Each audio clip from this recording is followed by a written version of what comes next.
시청자 여러분 안녕하십니까? 헬로티비 뉴스입니다. 먼저 오늘의 주요 뉴스부터 보고 오시죠.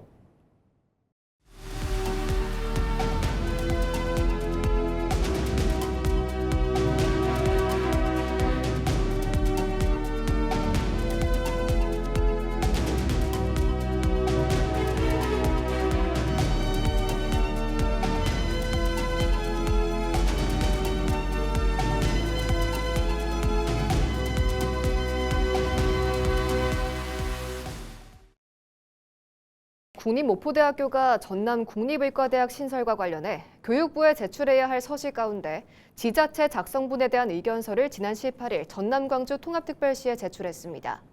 목포대는 이번 의견서에 지역 내 의과대학 신설 필요성과 신청 정원 규모, 지자체 지원 계획 등에 대한 구체적인 의견을 담았다고 밝혔습니다. 특히 전남 서부권은 도서 지역이 많고 의료 기반이 열악한 지역 현실을 개선하기 위한 방안을 비중 있게 반영해 제출했다고 덧붙였습니다. 전남 광주 통합특별시가 목포대학교와의 통합 합의 없이 독자적으로 제출한 국립순천대학교의 의과대학 설립 추진 계획서를 반려하기로 했습니다. 통합시는 교육부 지침에 두 대학의 통합을 전제로 합의안을 작성해야 함에도 순천대가 단독 제출을 강행했고 지자체 주관 항목까지 임의로 작성해 요건에 어긋난다고 판단했습니다. 반면 목포대는 시의 요구 조건에 맞춰 대학 자체 작성분만 제출하고 지자체 주관 사항은 통합시에 일임한 것으로 알려졌습니다.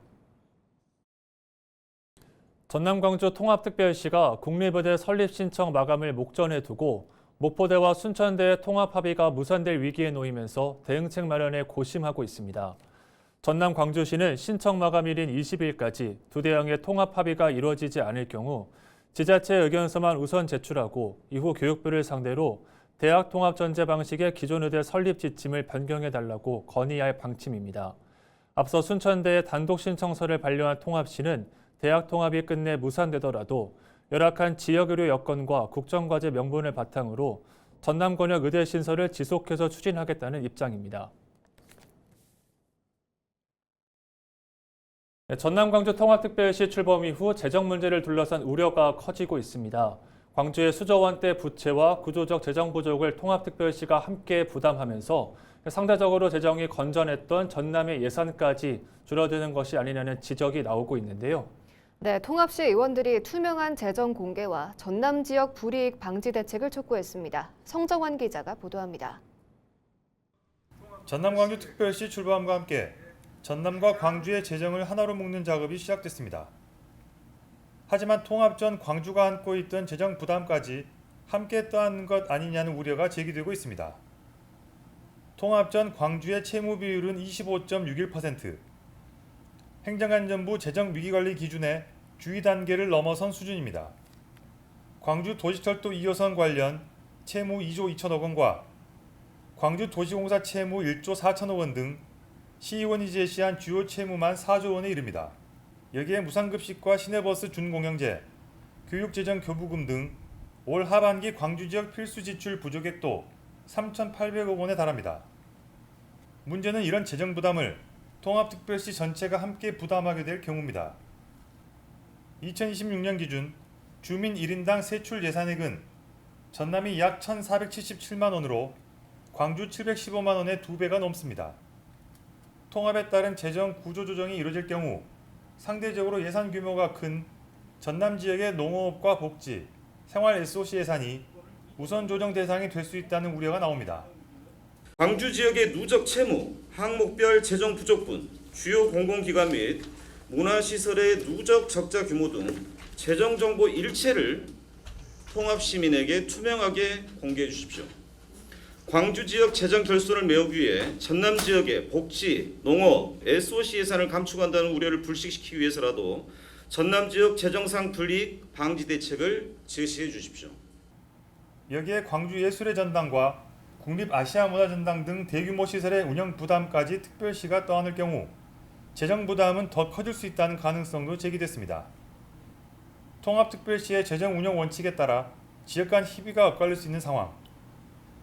전남과 광주의 재정 여건이 다른 만큼 통합의 부담과 혜택을 어떻게 나눌지가 향후 지역 간 갈등을 좌우할 중요한 변수가 될 전망입니다. 헬로티비 뉴스 성정원입니다.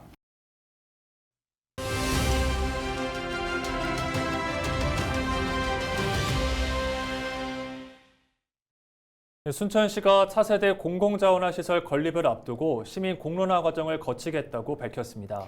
입지가 선정된 이후에도 지역사회 내에서 갈등이 지속되자 수기를 통해 해법을 찾겠다는 건데요. 보도국 연결해 자세한 내용 짚어봅니다. 송하영 기자, 순천시가 다시 공론화 카드를 꺼낸 이유가 뭡니까? 네, 법원의 행정적 판단과 실제 주민들의 수용성 사이에 차이가 있기 때문입니다. 현재까지 나온 전남도 감사와 법원의 소송 기각 판결을 보면 연양들 입지 결정 과정의 법적 위법성은 나타나지 않았습니다. 하지만 절차적 문제를 제기하는 주민들의 반발이 이어지면서 법원 판단만으로는 갈등이 해결되지 않았는데요. 이런 가운데 손은모 순천시장이 시민 공론화를 통한 재검토를 공약으로 내걸었고 공공자원화 시설 건립 논의가 새로운 국면을 맞게 됐습니다. 이에 더해 최근 시민 800여 명이 이와 관련된 정책 토론 청구권을 제출했고 순천시가 수용하면서 공론화 절차가 본격 시작됐습니다. 그렇다면 이번 공론화에서 다루게 될 핵심 의제는 무엇이고 앞으로 어떻게 진행됩니까? 핵심 의제는 기존 입지인 연양들 안을 유지할 것인지 아니면 이를 백지화하고 제3의 장소를 재선정할 것인지로 예상됩니다. 순천시는 관련 조례에 따라 분야별 전문가 등으로 공론화 추진위원회를 구성하고 있는데요. 위원회 구성을 마치는 대로 본격적인 정책 토론을 진행할 방침입니다. 다만 공론화위원회는 법적 의결 기구가 아니기 때문에 토론 결과는 권고안 형태로 순천시에 전달됩니다. 이 권고안을 바탕으로 최종 정책적 방향을 결정하는 것은 순천시장의 몫이 될 전망입니다. 네, 이 공론화 결과가 사회적 합의로 이어지는 게 중요할 텐데요. 어떤 점이 또 가장 중요하겠습니까? 어느 쪽으로 결론이 나든 각각의 부담과 2030년 직매립 금지라는 시안을 함께 고려해야 합니다. 현재 순천시 왕지매립장 포화율은 90%를 넘었고 주암 자원순환센터도 2029년 6월 운영이 끝납니다. 만약 기존 입지를 유지한다면 반발하는 주민들의 수용성을 확보하고 갈등을 해소하는 것이 과제입니다.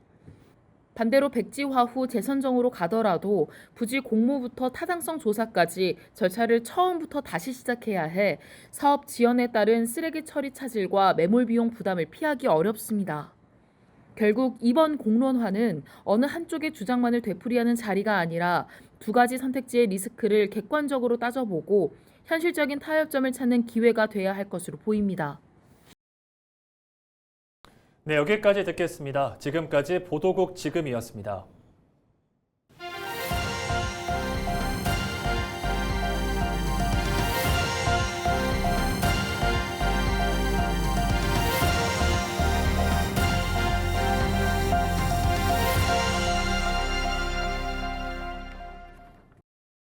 전남 광주 통합특별시는 19일 초대 행정부시장에 황기현 행정부시장 직무대리를 임명했습니다. 장성 출신인 황 부시장은 연세대 행정학과를 졸업하고 1998년 행정고시 42회로 공직에 입문해 행정안전부 예방정책국장 등을 역임했습니다.